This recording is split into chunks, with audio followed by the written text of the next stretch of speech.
Think your lunch is safe? Think again. We're exposing the creepy ingredients legally hidden in your everyday food. Yep, the stuff you eat without even knowing what's crawling in it. Let's get right into it. Number 7, your shiny apple's secret coat. You know that perfectly glossy apple you picked up at the grocery store? The one that looks like it just came out of a fairy tale, gleaming under the lights. You probably washed it, maybe polished it on your shirt for good measure, feeling all healthy and responsible. Well, that shine isn't the apple's natural glow-up. It's often thanks to a little something called shellac. If that word sounds familiar, it's probably because you've seen it in the hardware store, right next to the wood stains and varnishes. And yes, it's the exact same concept. Shellac is a resin secreted by the female lac bug, found in the forests of India and Thailand. To get it, workers scrape the bug's sticky secretions off of tree branches. These flakes are then processed and sold for various uses, from coating furniture to, you guessed it, coating your food. It's classified as a confectioner's glaze and is perfectly legal and considered safe to eat. You'll find it giving a beautiful, protective sheen to jelly beans, candy corn, and even some vitamins and pharmaceuticals to make them easier to swallow. Your body doesn't really digest it, so it just passes on through, like a tiny, shiny ghost of a bug secretion. It's a bizarre journey when you think about it, from a bug on a tree in Thailand to a factory to the surface of your afternoon snack. So next time you admire a glossy piece of candy, just remember you're eating the same stuff that makes a wooden deck look nice. Bon appetit. Number 6, that fiber in your cheese. Ever grab a bag of pre-shredded cheese for maximum convenience? Because grating your own block of cheddar feels like an Olympic sport you didn't train for. You sprinkle it on your tacos, melt it on your pizza, and you might notice on the ingredient list a little something called cellulose. That doesn't sound too scary, right? It's just fiber. Plants have it, it's natural, and it is. Specifically, it's wood pulp. Yes, a common, FDA-approved anti-caking agent used to keep those little shreds of cheese from clumping into one giant, sad cheese brick is, for all intents and purposes, refined sawdust. Food-grade cellulose powder is typically made from pulverized wood fibers that are processed and bleached. It's a cheap, effective filler that adds no calories, no flavor, and prevents you from having to chisel your cheese out of the bag. You'll find this sneaky additive in everything from ice cream to give it a thicker, creamier texture, without using as much actual cream, to breads to boost the fiber content, and even in some sauces and dressings as a stabilizer. Your body can't digest it, which is why it's technically considered a dietary fiber. Your digestive system is basically like, nope, no idea what this is, and just sends it on its way. It's not harmful, just weirdly industrial. It's the food industry looking at a lumberjack's leftovers and thinking, you know what, I bet I could put that in some mozzarella. So enjoy your tacos, now with a hint of forest floor. Number 5, the secret to natural flavor. Let's play a game. Grab the nearest snack, cookies, ice cream, maybe a flavored seltzer. Look at the ingredients. Do you see that vague, mysterious phrase? Natural flavors. It sounds so much better than artificial flavors, doesn't it? It evokes images of vanilla beans picked by hand or raspberries plucked fresh from the vine. It definitely does not evoke images of a beaver's backside, but maybe it should. Meet castoreum, a natural flavoring agent that is, to put it delicately, a glandular secretion from a beaver. Beavers have castor sacs located between the pelvis and the base of the tail. Let's call them posterior perfume glands, and they use the goo inside to mark their territory. For whatever reason, this goo has a musky, vanilla-like scent, and for centuries, humans have used it in perfumes and, yes, as a food additive. Because it comes from an animal, the FDA considers it a natural ingredient, not an artificial one. So that natural, vanilla, raspberry, or strawberry flavor could, in theory, be sourced from a beaver's personal scent factory. Now, before you swear off all vanilla ice cream forever, you should know that using actual castoreum is exceedingly rare today. The process of obtaining it is difficult and expensive, and there are only a few hundred pounds of it produced annually, mostly for the perfume industry.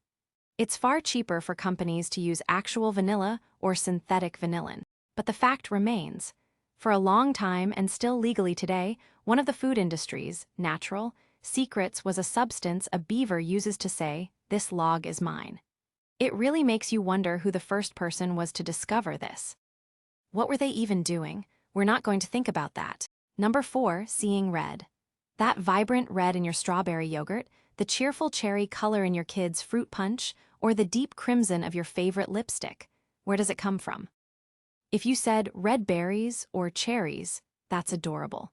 But often, that lovely red is courtesy of the cochineal, a tiny insect that lives on prickly pear cacti in South and Central America. The ingredient is listed as carmine or cochineal extract, and it's one of the most stable and potent natural red dyes in the world. To make it, female cochineal insects are harvested from their cactus homes, dried, and then crushed. It takes about 70,000 of these tiny bugs to produce just 1 pound of dye. This powder is then used to give a beautiful, natural-looking red hue to thousands of products, from yogurts and juices to cakes, sausages, and cosmetics. This isn't some new, horrifying industrial invention, either. The Aztecs were using cochineal to dye their fabrics a brilliant red centuries ago.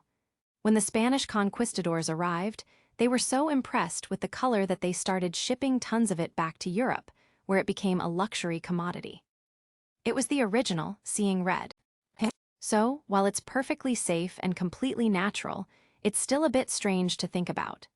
That pink, fruity-looking yogurt you're enjoying is colored with the finely powdered essence of thousands of little cactus eaters. It gives a whole new meaning to the phrase, bugging out. Number 3, the unseen ingredient in beer. Picture this.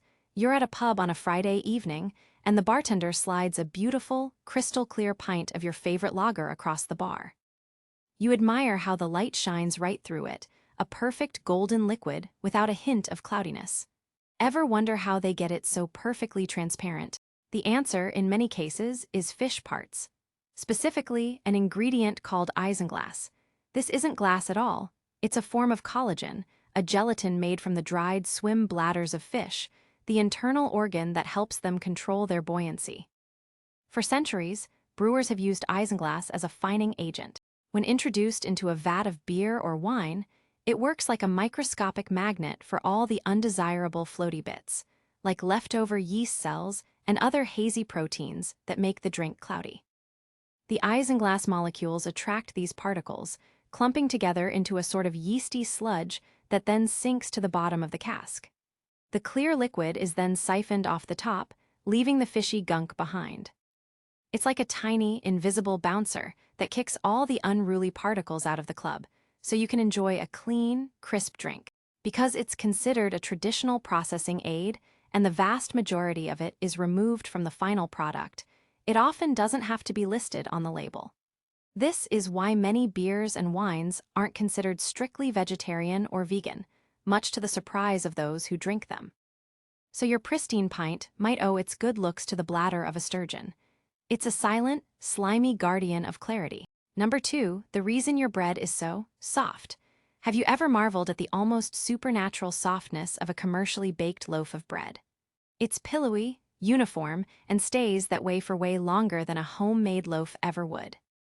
That's not just good baking, it's good chemistry, thanks to an amino acid called L-Cysteine.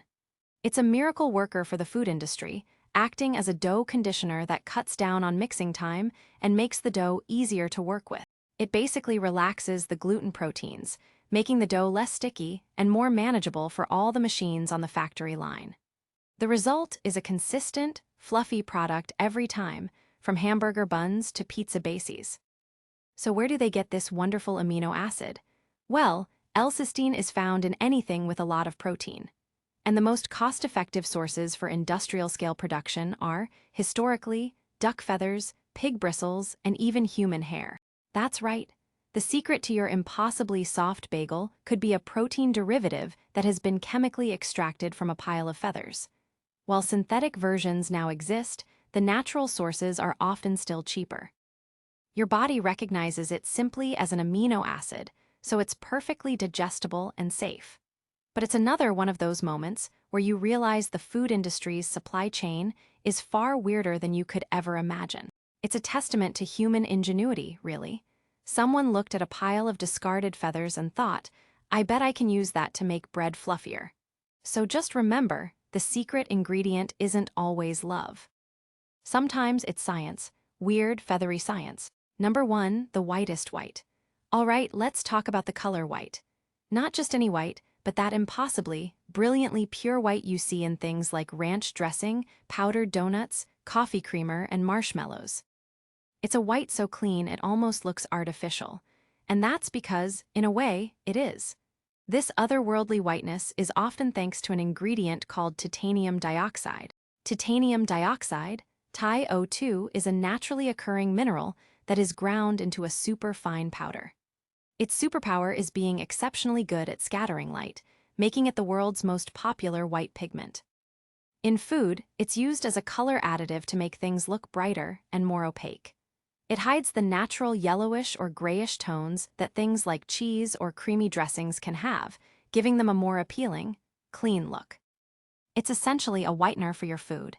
Here's where it gets really weird.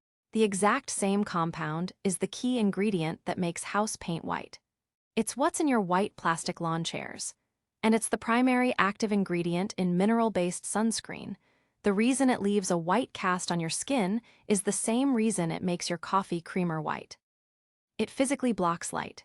Now, while the FDA recognizes it as safe for consumption in small amounts, less than 1% by weight, its use is a bit controversial elsewhere.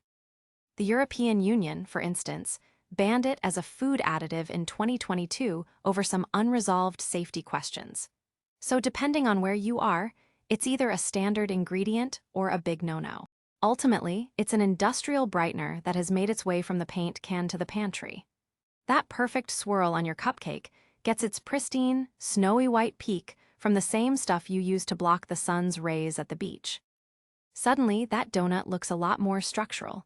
That's all for today. I'll be making similar videos in the future. Subscribe to see them.